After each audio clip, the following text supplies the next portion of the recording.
Please మా అన్న పార్టీకి వైఎస్ఆర్సీపీ పార్టీకి ఓటేయద్దండి.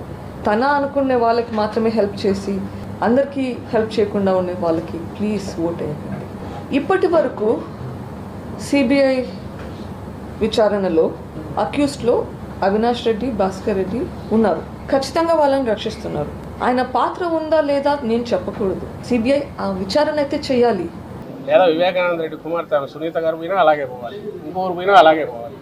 ప్రజలు కోరుకునేది అది. కానీ నాకు అన్యాయం జరిగిందని తప్పుడు ఆరోపణ చేసి అందువల్ల మీరందరూ ఆయన శిక్షించండి, లేకపోతే మీరంతా కూడా ఇదని చెప్పి ప్రజలను నిందించడం, ఒక అప్రూవర్ని తప్పుడు ఎవడైతే క్రియేట్ చేసి హంతకుడినే అప్రూవర్ చేసుకొని ఎవడైతే తన తండ్రిని కిరాతకంగా ఎట్లా నరికానో కూడా చెప్పినోడు, ఇక గొడ్డలు అంటున్నారు, ఆ గొడ్డలతో ఎట్లా నరికాడో ఎట్లా చేశాడో అని చెప్పినాడు.